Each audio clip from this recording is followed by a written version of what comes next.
Olá, boa noite. Sejam todos muito bem-vindos a mais um Evangelho no Lar da Casa dos Espíritos.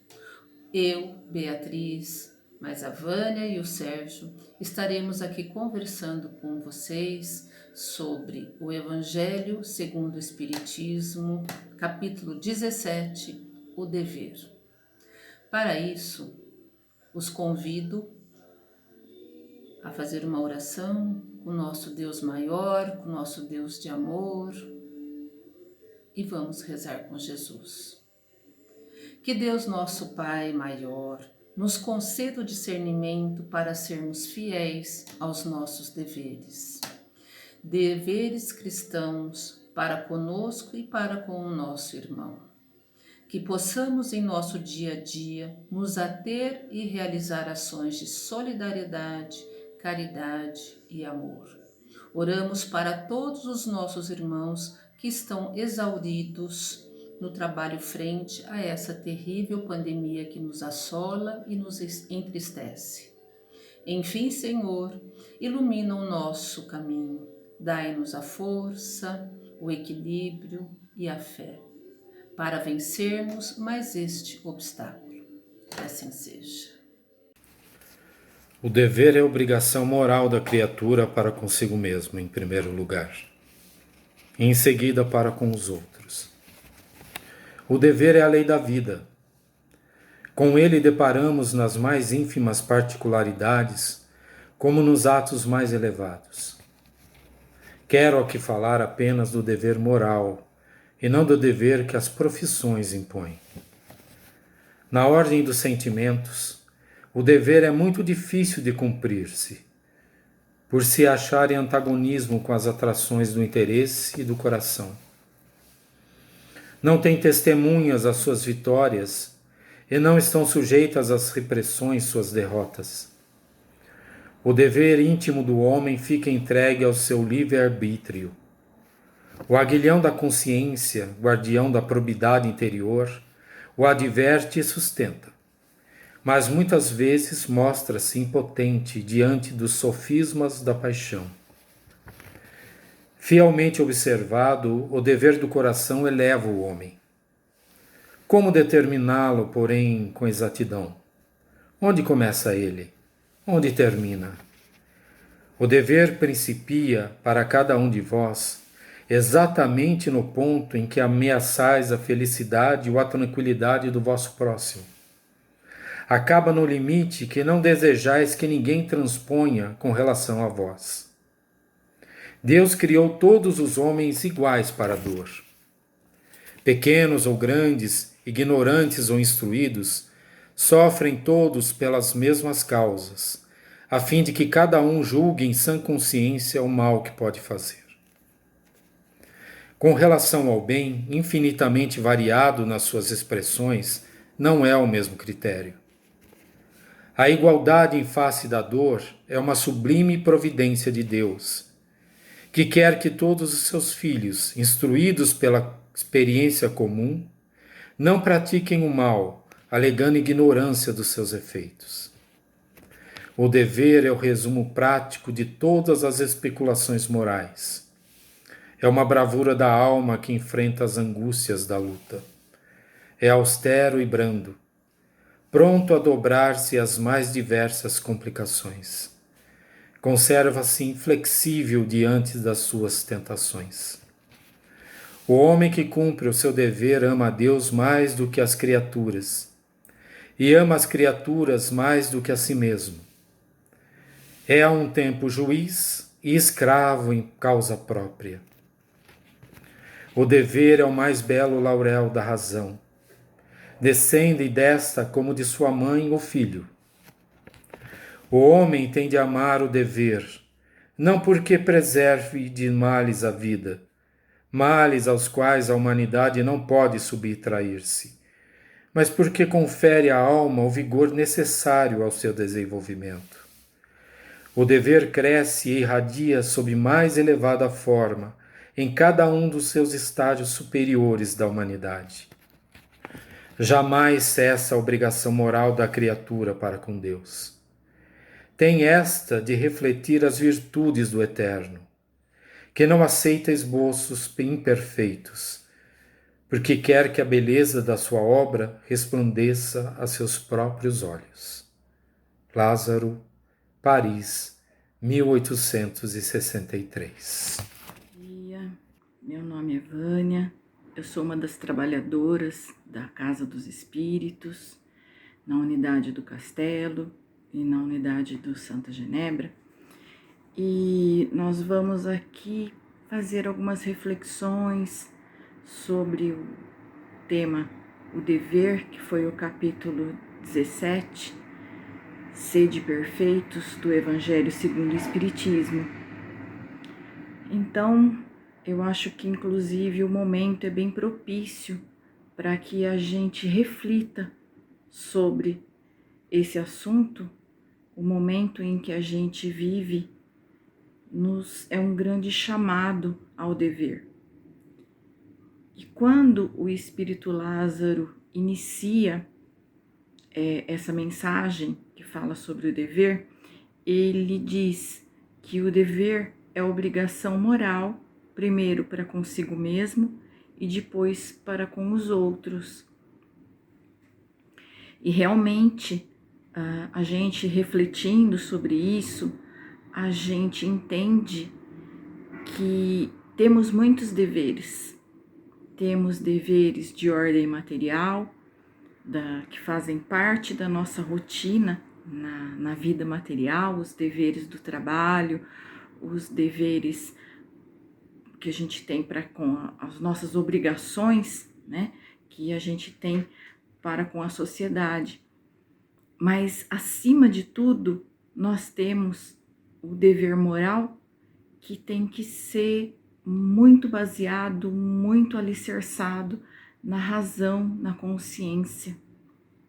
E a gente entende muito como é falado nessa mensagem, e que Leon Denis também se refere a ela, e que diz: o dever é o conjunto das prescrições da lei moral, a regra pela qual o homem deve conduzir-se nas relações com os seus semelhantes e com o universo inteiro.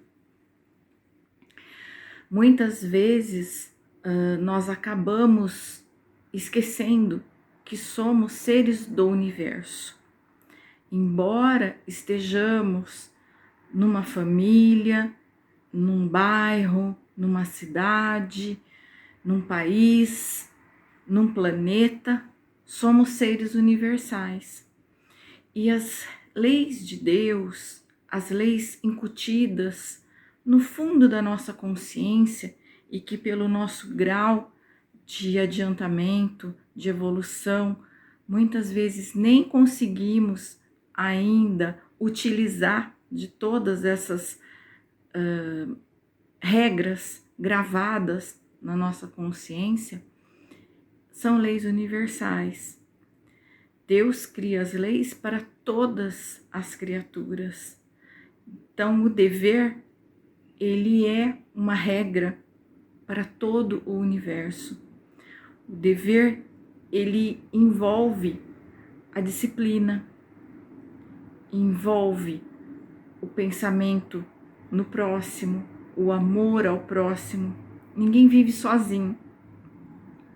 E se não vivemos sozinhos, temos que aprender a viver em comunidade.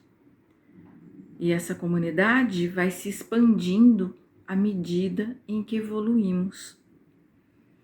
Então, quando o homem está encarnado, ele está num processo de desenvolvimento, ele está num processo de aprimoramento, e que na Terra, desvinculado do peso de encarnações anteriores, do conhecimento de determinadas faltas já cometidas, ele tem uma liberdade maior, atribuído também com o livre-arbítrio, de fazer um progresso com relação aos seus sentimentos.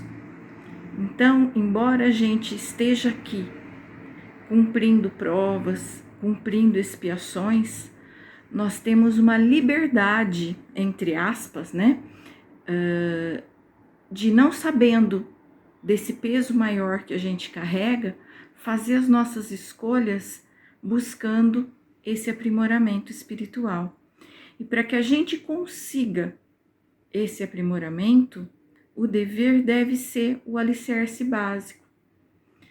A gente sabe que o ensinamento maior, o ensinamento principal que Jesus nos trouxe foi: amai ao seu próximo como a ti mesmo. E amar ao próximo como a nós mesmos envolve o conhecimento de nós mesmos.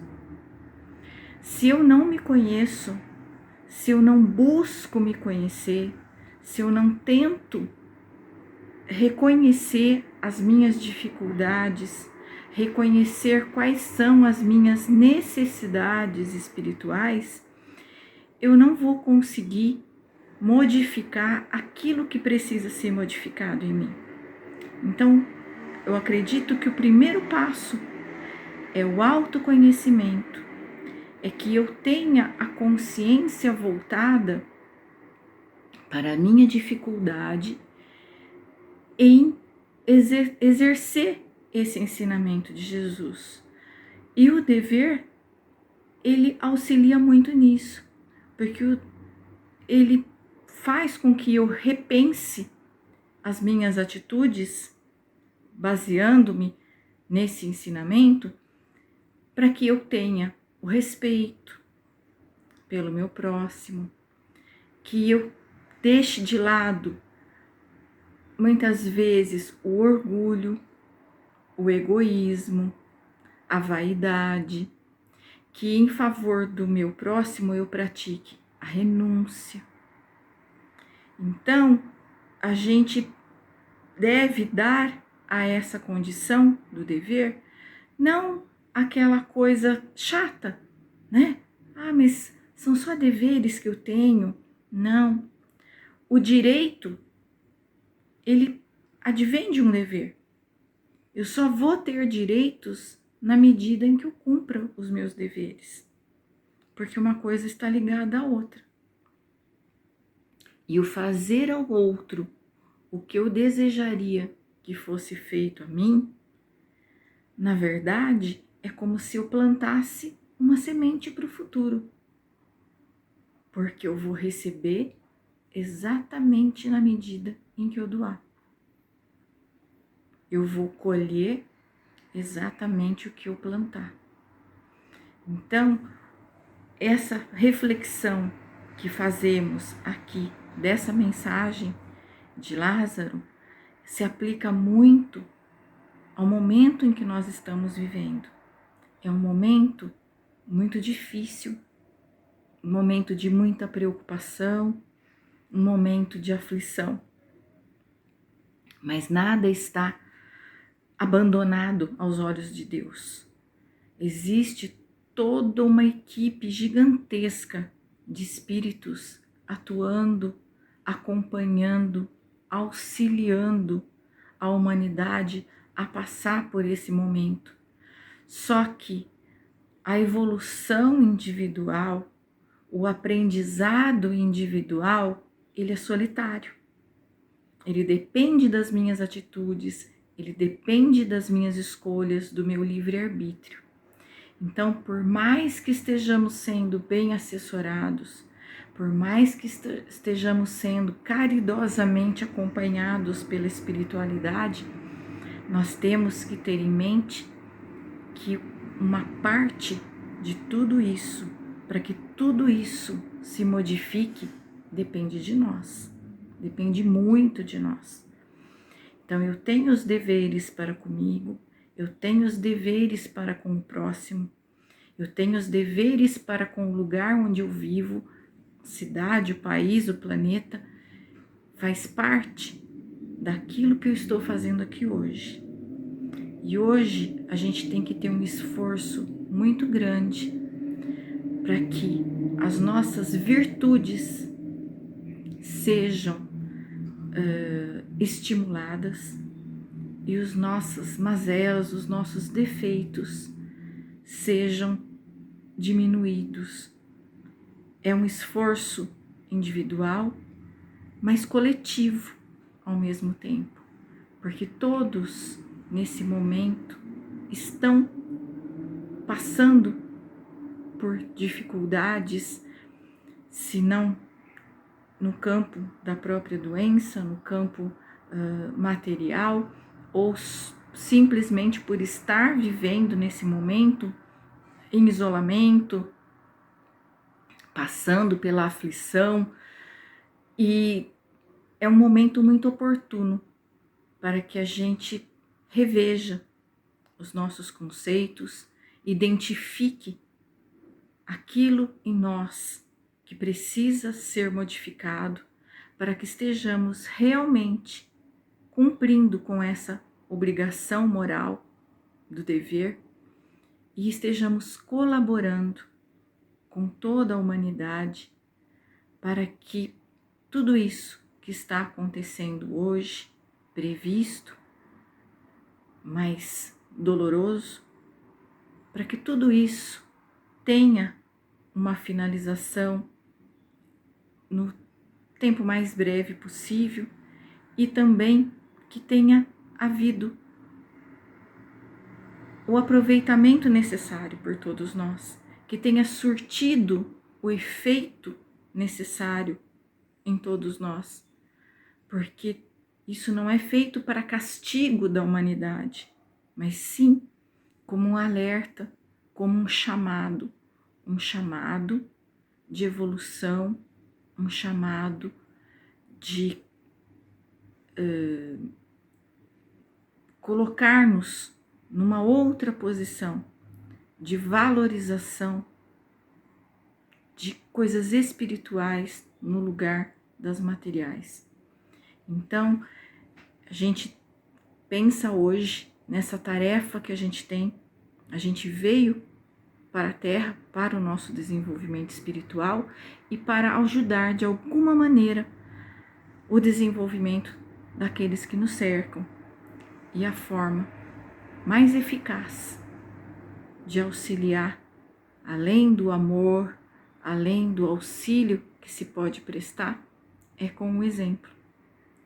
Então, o exemplo de elevar o nosso pensamento a Deus, pedir as forças necessárias para que consigamos superar as nossas dificuldades, os nossos defeitos, e com isso possamos fazer desabrochar em nós mesmos as qualidades que são próprias de um espírito mais elevado.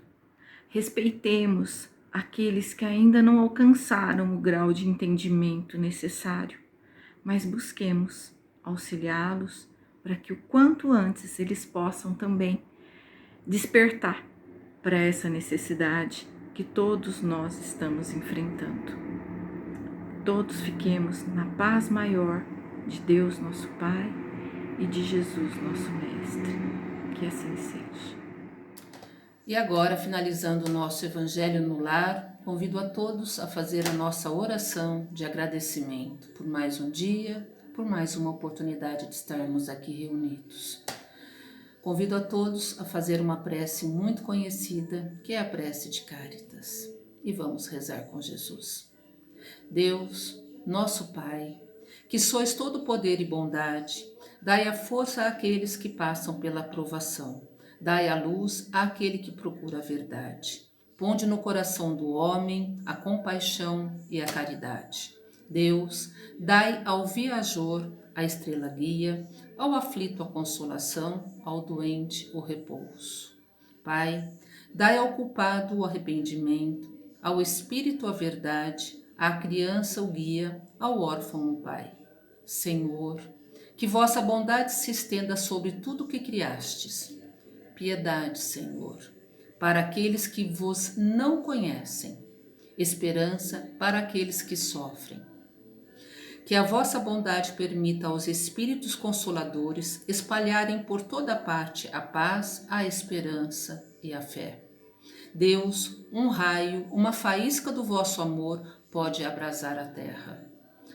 Deixa-nos beber das fontes desta bondade fecunda e infinita, e todas as lágrimas secarão, todas as dores se acalmarão. Um só coração, um só pensamento subirá até vós como um grito de reconhecimento e de amor. Como Moisés sobre a montanha, nós vos esperamos com os braços abertos, ó bondade, ó beleza, ó perfeição, e queremos de alguma sorte merecer a vossa misericórdia. Deus, dai-nos a força de ajudar o progresso a fim de subirmos até vós. Dai-nos a caridade pura, dai-nos a fé e a razão. Dai-nos a simplicidade que fará das nossas almas o espelho onde se refletirá a vossa imagem. Que assim seja.